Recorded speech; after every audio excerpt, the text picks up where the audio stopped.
What is up, guys? Lord Nick here, bringing you another One Piece related video. In this video, guys, we're going over my newest spice up to Rebecca, and it's kind of an old spice up because a lot of these cards I've ran in a lot of different iterations of her, and actually quite a few of them ran in the same iteration of her a long while back. So let's go over the changes that I've made, the reasons that I've made them, and how we've kind of come to this recognition that these are kind of the ways we want to go with them. So we have the addition of two Borsalinos. So I had originally just discounted having Borsalinos in the list for a long time. I had tried a very Navy-heavy build, Rebecca. And in that build, he felt fine because I could search him and such like that. But I wasn't really built around having the Moncheries bring stuff back. My main thing was putting stuff back to the bottom of my deck, and then we'd dig to it.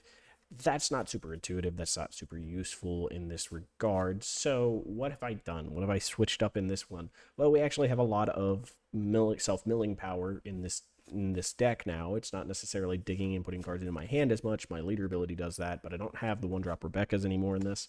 What we have then decided is that as a 2-of, he's perfectly fine going to the trash. Rebecca's get him back, Moncheries get him back. And in the cases that I need multiple blockers, but I need to develop a Moncherie, the best thing I can do actually is putting out a Borsalino, because against a lot of the decks that I need a blocker that doesn't get KO'd, Borsalino naturally does not get KO'd. So getting him back with Moncherie to play, getting back Rebecca with Moncherie to play her, get Borsalino back, maybe deploy, I don't know, a Kyros to pop something, and then we play a Borsalino. That sets up two blockers, one of which, yeah, they can easily probably KO in like a Lucci or Gecko deck, but the other one is actually kind of a pain in the ass for them if they've already used their 1 or 2 of Six Gauss Brook.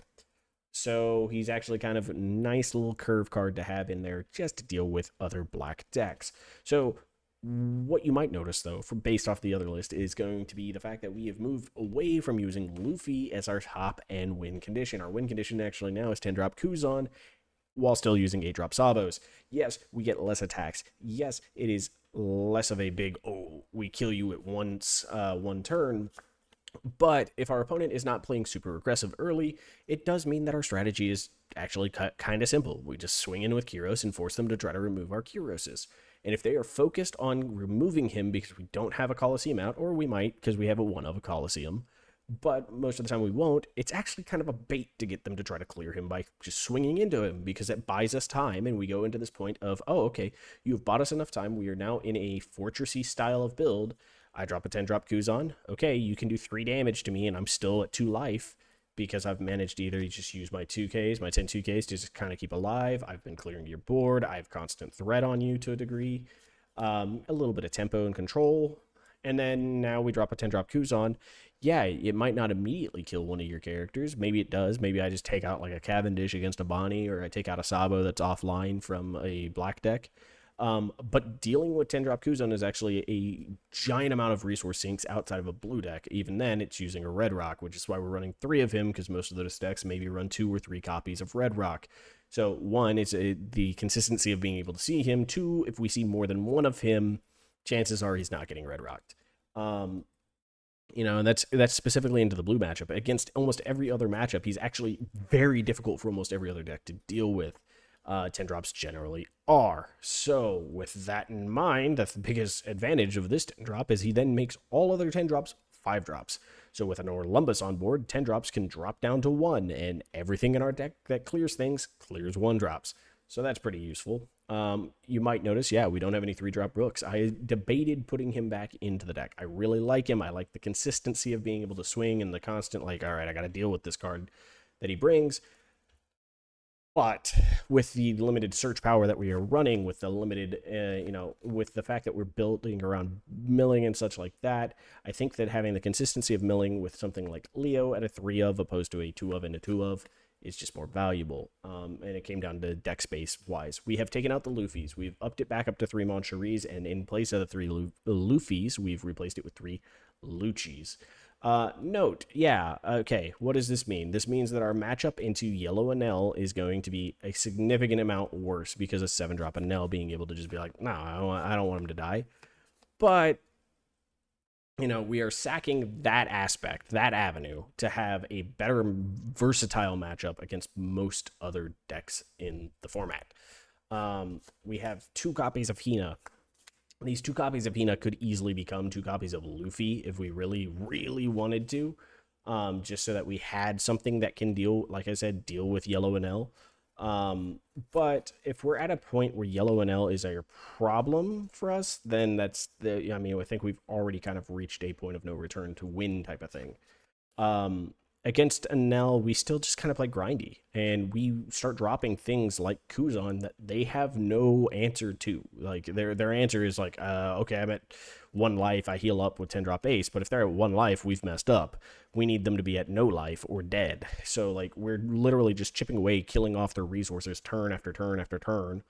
Um, and they can't do anything about it. They like that's what we should be doing is leaving them at 2 life. Okay, you go back up to 3. We knock you back down to 2. That shuts off their Yamato from being super useful. It shuts off their top end ace from being super useful.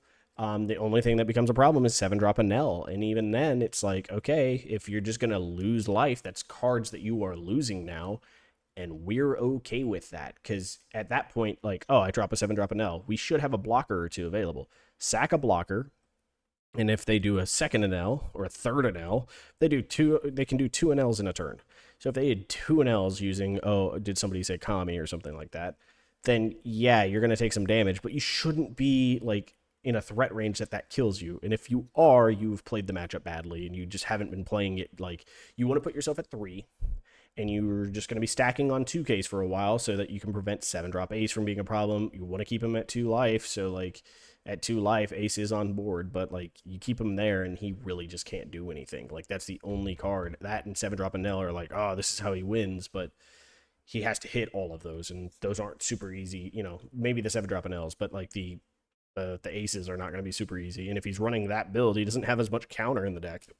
So setting up a board state that actually threatens lethal is more viable and easy to do. So, you know, the Luffys are good in that matchup. They're good against like Boa. But yeah, so that's just kind of how it goes. I think we kind of can sack a little bit of those matchups a bit. Just because I think naturally we're okay into that deck to begin with. So we just kind of sack that a little bit to get better against the decks we aren't good with, which is going to be Lucci's is one of those. Now you might be like, well, 2 gravity blades, that's not really enough to deal with black yellow Luffy, is it? And it's like, oh yeah, it actually kind of is. Because in the same way that you kind of want to stack up a big board before you swing into a Nami, you're kind of doing the same thing into a Luffy. The thing is our deck just clears his characters early on, and if he just plays his Sabos early on, then okay, cool, you're playing your Sabos. If you start swinging with them, we're just going to clear them from the board by swinging back into them. And if you try to keep them alive with 2Ks, well, that's less 2Ks you're going to have when you actually get to a point of no life. So it's, again, we just kind of play the long game. We play very protected of ourselves. And currently, let me go over the amount of blockers we have. Well, we have 4, we have 4, we have 4, we have 2. That's 14 blockers in the deck. Any deck that's just relying on doing a couple chip turns in a row, we can just play blockers. Decks that don't run removal, this becomes very difficult for them to actually get past. So green decks, black, yellow, Luffy, it's just annoying for them to have to get through. Yes, you know, you have gravity blades like we're showing here, 2 of, 3 of, 4 of in some of the blue decks. Yes, they could have red rocks. The more of these they use on your blockers, the less of these they use on the things that allow you to control the board. It's just as easy as that. Yes, it makes it harder to control the board because now you're losing life and stuff like that, and that's you use blockers for that. I get that. I understand that concept. But just understand if you have to play around control, it's a best thing to have something that you're okay getting controlled out, especially as a controlled deck. Whew, that was a bit of a mouthful. Well, now we are moving on. We still have 2 Ruden. I think he's still a very valuable cost reducer. He's basically 2 extra copies of Orlumbus. Yes, he doesn't fill stuff into the trash, but that's perfectly okay. We're not playing around Coliseum as much, so he is a little bit weaker in the fact that he doesn't just get to come out on his turn most of the time and just swing and take out stuff. But on the cases that we actually open up with a Coliseum in one copy of Coliseum in hand, in opening hand, and the hand doesn't look too terrible, like if it's not just like Coliseum, Kuzan, Lucci, Sabo, and Hina, like a 5 hand of just dead cards, like yeah, we're gonna probably keep the Coliseum hand and just play it out. Because if turn 1 we're playing Coliseum and because we're on 1 Dawn, I'm okay with that. You know, as much as a lot of people are like, why don't you just use your ability to get more card advantage? The thing is, purple, blue, black. A lot of these decks now have a little bit of way of punishing you for having too many cards in your hand early. So if I'm using my ability early and then they're also swinging into me on their second turn and I've used my ability 2 turns in a row, I'm going to be at a point that I can no longer use my ability. And if I'm starting to get dud hands, then, we're forced to Sabo on turn 3. I don't personally always like Saboing on turn 3 as Rebecca. Yes, it helps filter the hand. Yes, it puts out a blocker that can't be KO'd. But you don't always want to just tempo a Sabo every 5 Dawn turn. Maybe it is. I mean, maybe that's how you're supposed to play it. I'm really bad on the odd curve, so maybe that is how you're supposed to do it. But I'd much rather prefer like being able to do like Orlumbus into a Leo if I needed to KO something, or setting up some tempo and board pressure. Whereas if I'm playing Sabo, it doesn't really do that. It is turtling, which is what the deck wants to do. But on the odd curve, we're already at a natural disadvantage. We have an 8 cost card here and a 10 cost card here. 10 cost means we're going to be behind a turn before we can play our 10 cost cards. So on the odd curve, because our main boss monster is 10, we really just don't like it anyways. So just kind of be aware of that as well. 2 copies of Hina could kind of, like I said, these could switch out to be 2 copies of 7-drop Luffy. I like the Hina because it adds a little bit more consistency to the early game and actually adds a potentially fun card deck bring back with Rebecca once we already have a Kuzan developed, because it, again, 10 drops become 1 drops and that clears everything. So that's all you have to do. You have to reduce 10 by 9. So 5 and a 4 does that. So if we don't have an Orlumbus that we can play the Hina, and that costs us 4 Dawn to do it.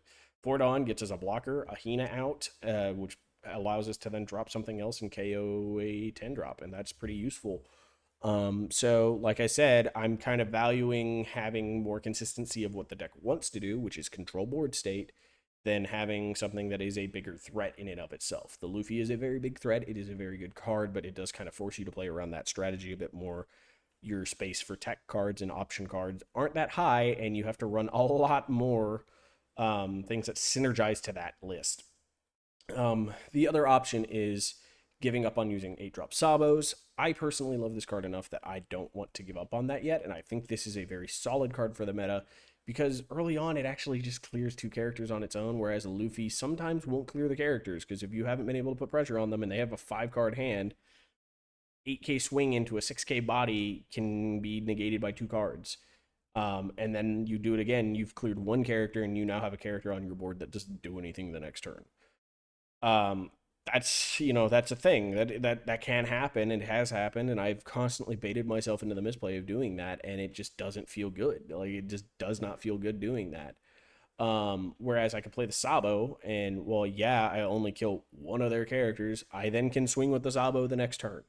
I can kill 1 of their characters maybe with a Luffy swing on that turn if they don't have the cards to keep it alive, and then I can restand him and keep him safe, and that's cool, and I like that when that does happen.